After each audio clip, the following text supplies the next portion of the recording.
Hola, qué alegría saludarte para juntos un día más estudiar la palabra del Señor. Bienvenido a este maravilloso canal donde estudiamos todos los días la palabra del Señor. Les cuento que estamos estudiando la carta a los Hebreos y nos encontramos en el capítulo número 9. El tema de hoy es titulado Pacto con sangre. Vamos a ver que solo y únicamente por medio de la sangre el pacto puede tener sentido y puede otorgarnos salvación. El autor bíblico inicia diciendo: ahora bien, aún el primer pacto tenía ordenanzas de culto y un santuario terrenal, pues el tabernáculo estaba dispuesto así. Y aquí él va a explicar cómo era el santuario terrenal. Él dice así: en la primera parte, llamada lugar santo, estaba el candelabro, la mesa y los panes de la preposición. Tras el segundo velo estaba la parte del tabernáculo llamada el lugar santísimo. Allí había un incienso de oro y el arca del pacto cubierta de oro por todas partes, en la que hacía una urna de oro que contenía el maná. Estaba allí la vara de Aarón, que reverdeció, y las tablas del pacto, es decir, los 10 mandamientos. Sobre la altura, la urna, estaban los querubines de gloria que cubrían el propiciatorio. De estas cosas no puedo hablar ahora con detalles, porque cada una de estas cosas tiene un significado y tenía un símbolo muy importante, tanto en el tiempo pasado como en el tiempo presente, para ilustrar la salvación. Pero dice así dispuestas estas cosas en la primera parte del tabernáculo, entre los sacerdotes continuamente para cumplir el oficio del culto, pero en la segunda parte solo entra el sumo sacerdote una vez al año, llevando la sangre ofrecida por sí mismo por los pecados de ignorancia del pueblo. Y es interesante, porque en la primera parte, pues el lugar santo, el sacerdote iba todos los días a ministrar por el pueblo para el perdón de sus pecados. Pero en el lugar santísimo entraba solo una vez al año. Solo que en el antiguo pacto, como le está explicando, o en los antiguos rituales y ritos, se entraba constantemente todos los años, todos los años, todos los años. Y mira el punto al cual quiere llegar. El Espíritu Santo da a entender con esto que aún no se había abierto el camino del lugar santísimo, entre tanto que la primera parte del tabernáculo estuviera en pie, lo cual es símbolo para el tiempo presente, según el cual se presenta ofrenda de sacrificios que no pueden ser perfectas en cuanto a la conciencia al que practica tal culto. Las ofrendas que se presentaban, por más sinceras que eran, no eran ofrendas perfectas, pues eran obviamente ofrendas simbólicas que simbolizaban a Jesucristo, al Cordero, el sacrificio expiatorio de Jesús.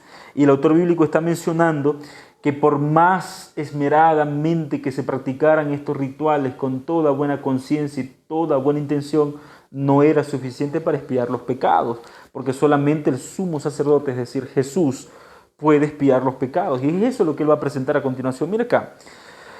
Lo cual es símbolo de los tiempos presentes, según el cual se presentan ofrendas y sacrificios que no pueden ser perfectos en cuanto a la conciencia al que practica ese culto, ya que consisten solo en comidas y bebidas de diversas purificaciones y ordenanzas acerca de la carne, impuestas hasta el tiempo de reformar las cosas.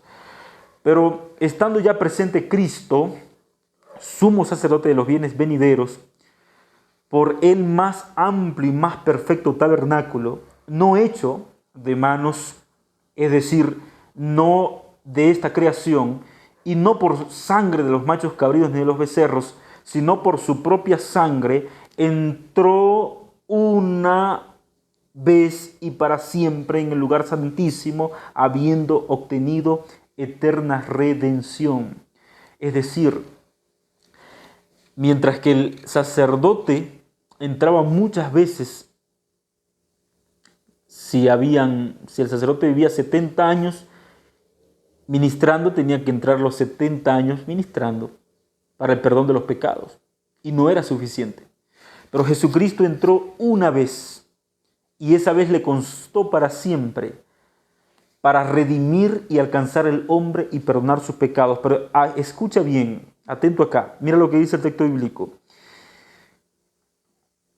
Porque si la sangre de los toros y de los machos cabríos y de las cenizas y de los becerros rociadas a los impuros santifican para la purificación de la carne, cuánto más la sangre de Cristo, el cual mediante el Espíritu eterno se ofreció a sí mismo sin mancha ante Dios, limpiará vuestras conciencias de obras muertas para que sirváis al Dios vivo.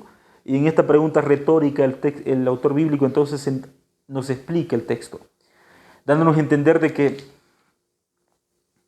el Cordero, aunque aparentemente era símbolo del verdadero Cordero y perdonaba pecado, recordemos algo, el Cordero no tenía Espíritu Santo. El Cordero era un animal, el Cordero no era Dios. Los rituales no tenían poder para salvar al hombre, aunque simbolizaban la salvación de Cristo Jesús. Pero por medio de Cristo Jesús, cuando Jesucristo entra, Jesucristo muere, resucita, asciende al cielo, luego entra, ingresa al lugar santísimo. Cuando Jesucristo ingresa al lugar santísimo, ingresa una vez y para siempre. Y eso significa que cuando Jesucristo salga de ese lugar, sale para hacer juicio, sale para juzgar, pero sale también para salvar y rescatar a sus escogidos, dando a entender de que Él era el verdadero pacto, de que Él era el verdadero Cordero, de que Él era el verdadero sumo sacerdote, que después de Él ya no era necesario ni es necesario continuar con estos rituales, porque en Jesús está concentrada la salvación. Ahora hay que tener cuidado, porque hay mucha gente que está enseñando actualmente que el ser humano nunca podrá vencer el pecado. Y la Biblia nos muestra que Jesucristo tiene poder para libertar al ser humano de las obras muertas, que significa de las obras pecaminosas. No vamos a minimizar el pecado. Bíblicamente podemos mirar que el pecado es mucho más que una decisión. El pecado es mucho más que una decisión. Pero aún siendo una condición, si fuese una condición, si estuviese arraigado en nuestro ADN, Cristo, el sumo sacerdote, a través de la obra bendita y bienaventurada del Espíritu Santo, tiene poder para redimir al ser humano del pecado, salvarlo del pecado, quitarlo del pecado y que nunca más peque. Errar el blanco o violar las leyes del Señor, esto puede traducirse como pecado. Pero hay una diferencia, abro paréntesis, hay una diferencia entre la acción de pecar y el pecado en sí mismo. La acción de pecado puede traducirse como errar al blanco, pero el pecado es mucho más que equivocarse al blanco.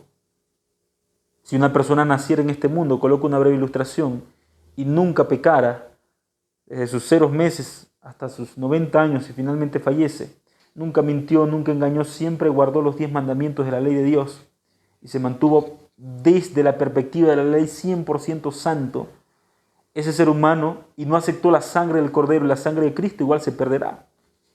Y usted preguntaría, ¿y por qué? Porque solo por la sangre del Cordero el ser humano puede ser salvo, y solo por la sangre del Cordero el ser humano puede vencer el pecado, y solo por la sangre del Cordero el ser humano puede entrar confiadamente al trono de la gracia.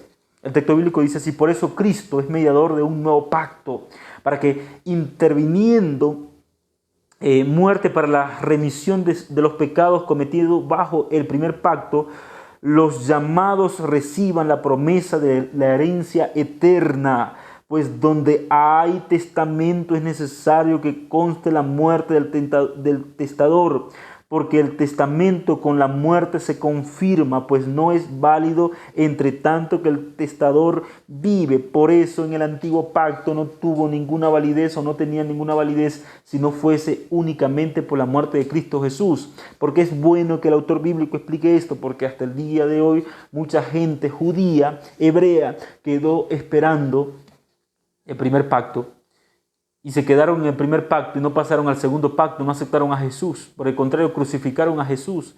pero no entendieron que ahí estaba el Cordero de Dios. Entonces, ¿qué me quiere explicar el autor bíblico? El autor bíblico me está explicando que ninguno de los rituales, que ninguno de los símbolos, por más santo, por más perfecto, por más bueno que eran, tenía poder ni validez sin la sangre preciosa del Cordero.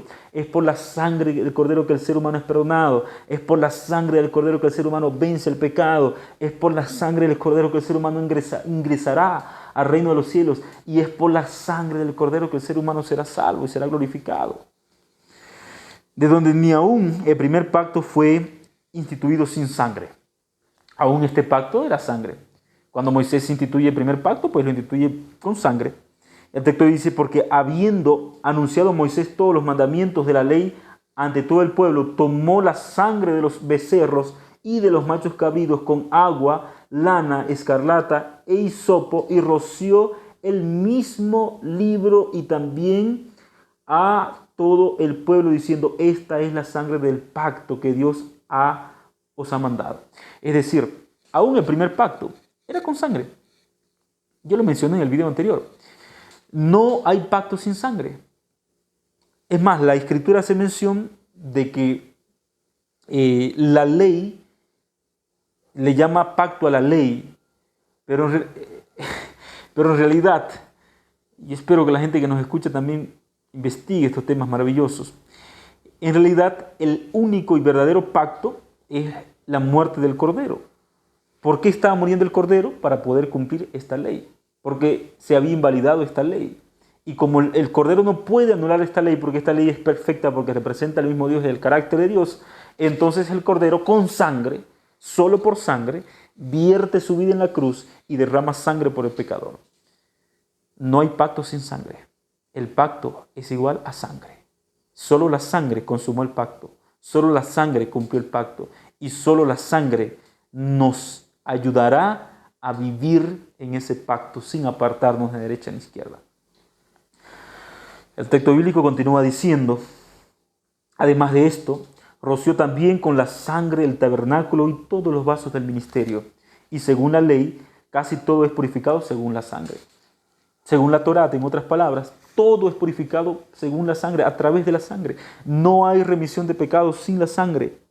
Y ahí lo dice el autor bíblico. Sin derramamiento de sangre no hay remisión de pecados. Sin derramamiento de sangre no hay remisión de pecados. Entonces, el ser humano solo y únicamente puede alcanzar la vida eterna por la sangre de Jesús. Nunca pienses que porque eres un buen hermano de iglesia, porque eres un buen anciano de iglesia, porque eres un buen pastor, porque llegas a tu blanco, porque logras resultados, porque ya ganaste el cielo. El cielo solamente se gana por la sangre de Jesús.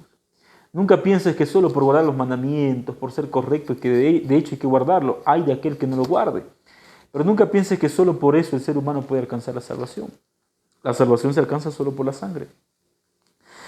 Fue pues necesario que las figuras de las cosas celestiales fueran purificadas así, pero las cosas celestiales mismas con mejores sacrificios que estos, porque no entró Cristo en el santuario hecho por los hombres, figura del verdadero, sino en el cielo mismo, para presentarse ahora por nosotros ante Dios. Es decir, Jesucristo ahora ingresa al lugar santísimo y pasa, en el año 1844, según la profecía de Daniel, pasa al lugar santísimo a interceder por nuestros pecados. No entró para ofrecerse muchas veces, como entra el sumo sacerdote en el lugar santísimo cada año con sangre ajena. Eso no entró como entraba todo. El día de la expiación entraban los sacerdotes del pasado, del antiguo pacto, todos los años. Él entró una vez y para siempre. ¿Y por qué entra una vez y para siempre? Porque después de esto viene el fin. Mira lo que dice el texto bíblico. De otra manera, hubiera sido necesario padecer muchas veces desde el principio del mundo. Pero ahora, en la consumación de los tiempos, se presentó una vez y para siempre por el sacrificio de sí mismo para quitar de en medio al pecado. La guerra de Jesús siempre ha sido contra el pecado. Nunca olvides que Jesús salva del pecado, no salva en pecado.